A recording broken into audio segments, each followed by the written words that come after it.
প্রিয় বন্ধুরা, আপনারা সবাই কেমন আছেন? আশা করি ভালো আছেন। আজও চলে এসেছি একটি নতুন ভিডিও নিয়ে। বেশ কিছুদিন আমি ভিডিও ছাড়তে পারিনি, তার কারণ আমার দাঁতটা প্রচন্ড হারে অসুস্থ ছিল, প্রায় মারা যাওয়ার মতনই অবস্থা হয়ে গেছিল।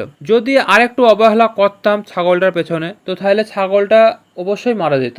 কারণ এইটা হচ্ছে একটা ভাইটাল একটা সমস্যা ছাগলের বা মানুষের ক্ষেত্রেও এটা হয়। মানুষের ক্ষেত্রে এই জিনিসটা হলে রক্ত ক্ষরণটা বেশি হয়, তখন রক্ত জোগাড় করা এবং এর মধ্যে মধ্যে হয়তো অনেক মানুষ মারাও যায়। তো আমার ছাগলটা সেম একই রোগী হয়েছে। তার কারণে ফুল জিনিসটা আগে জানতে হবে কি। ছাগলের ফুল বলতে সাধারণত বাচ্চা হওয়ার পরে বের হওয়া জিনিসটাকে বলা হয় গর্ভফুল। এটি ছাগলের গর্ভের ভিতরে বাচ্চার সঙ্গে যুক্ত থাকে এবং বাচ্চাকে পুষ্টি ও অক্সিজেন পৌঁছাতে গুরুত্বপূর্ণ ভূমিকা রাখে। ছাগলের ফুল কিভাবে বের হয়? বাচ্চা হওয়ার পর সাধারণত কিছু সময়ের মধ্যে ফুল বের হয়। অনেক সময় ছাগল নিজেই খেয়ে ফেলে, এটি স্বাভাবিক আচরণ। এতে ছাগলের অনেকে বলে যে দুধ কমে যায়, কিন্তু আমি ঠিক বলতে পারবো না, এটা বিষয়টা আমার অত জানা নেই। ফুলের কাজ কি?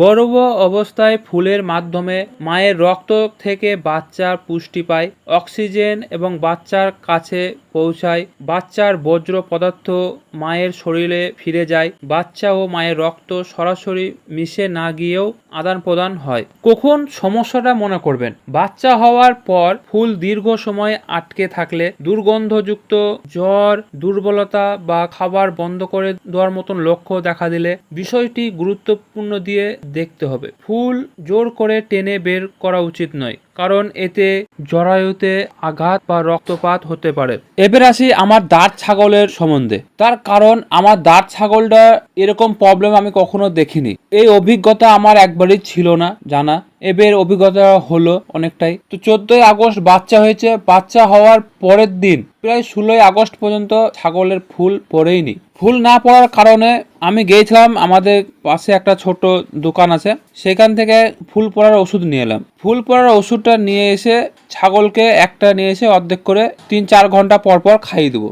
তো আমার দাঁত ছাগলটাকে দেখতে যে আমি ওষুধটা আমি খাওয়াচ্ছি। তো এই ওষুধটা আপনার ট্যাবলেটও পাওয়া যায় এবং লিকুইড ওষুধটাও পাওয়া যায়। তো ট্যাবলেটের থেকে লিকুইড ওষুধটা বেশি কাজ। তো আমাকে বললো তুমি এটা নিয়ে যাও, ফুল পড়ে যাবে। কিন্তু এটা খাওয়ানোর পরেও সারাদিন গেল, ফুলের কিন্তু এক চিহ্ন হাব ভাব বুঝতে পারলাম না। আমি যে ওষুধটা খাওয়াবো ছাগলকে, এই ওষুধটার নাম হচ্ছে ইনভলন ওষুধ। ট্যাবলেটও পাওয়া যায়, আবার লিকুইডও পাওয়া যায়। তো প্রথম আমি ট্যাবলেটটা খাইয়ে দেখলাম। ট্যাবলেটটা খাইয়ে দেখার পরে কিছু যখন হলো না, তারপরে আমি একটা ভেটেরিনারি ডাক্তারকে আমি ডাকি বাড়িতে, সে এসে ভালোভাবে ট্রিটমেন্ট করে। যদি আমি ছাগলের ট্রিটমেন্টটা সঠিকভাবে না করতাম, তাহলে আমার দাঁত ছাগলটা অতিরিক্ত বাড়াবাড়ি হয়ে যেত।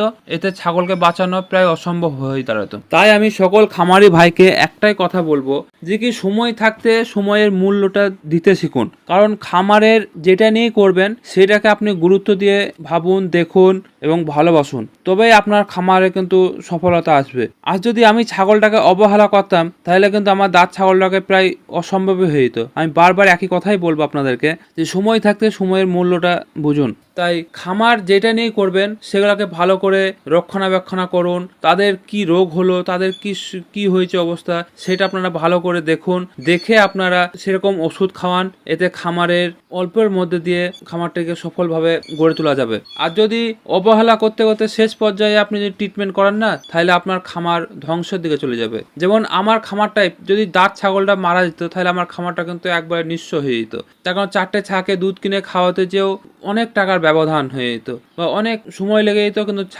ছাগলের বাচ্চাগুলাকে সে হারে বড় করে তোলা অসম্ভব হয়ে দাঁড়াতো। আর মায়ের দুধ যেটুকুই পায় সেটুকুতেই ছাগলের বাচ্চার পুষ্টিটা ভালো থাকে এবং স্বাস্থ্যটা ভালো হয় এবং গ্রোথটা ভালো হয়। আর কিনা দুধ খাইয়ে ছাগলের গ্রোথটা খুব একটা ভালো হয় না, ছাগলের সাইজটা ছোট হয়ে যায়। দাঁত ছাগলটা খাবার খেয়েছিল না, ওর জন্য আমি চলে এলাম বাগানে এসে কিছু কাঁঠালের পাতা পেরে নেব। তার কারণ হচ্ছে ছাগলের গায়ে অতিরিক্ত জ্বর, খাবারটা খেছে না, আর গায়ে অতিরিক্ত গন্ধ।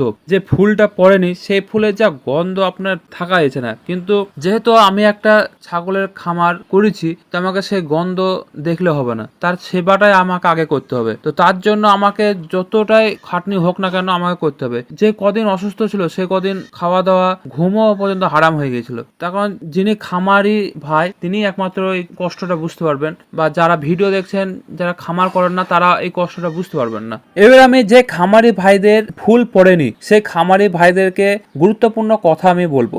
ইনভলন ওষুধটা বা লিকুইডটা পুরো ন্যাচারাল, এটা অ্যান্টিবায়োটিক না, কিন্তু ন্যাচারাল আয়ুর্বেদিকের দ্বারা। তো এইটা ছাগলকে খাওয়ালে ছাগলের ফুল ভিতর থেকে জরায়ুকে ভালো রেখে পরিষ্কার করে দেয়, যে নোংরাগুলো থাকে সেগুলো আস্তে আস্তে পরিষ্কার করে দেয়। তো এটা খাওয়ানোর সিস্টেমটা কি, যদি ফুল যদি ধরেন পড়েনি তাহলে সেটা আপনি 50 ml করে খাওয়াবেন কিছুদিন। ফুলটা যখনই পড়ে যাবে দেখবেন পিসাবটা যখন ভালো হতে লাগবে তখন সেটাকে 20 ml করে খাওয়াবেন। আর একটা ইনজেকশন দিয়েছিল, এই ইনজেকশনটা সকল ভাই আগে ভেটেরিনারি ডাক্তারের পরামর্শ নিয়ে করবেন কিন্তু ওই ইনজেকশনটা।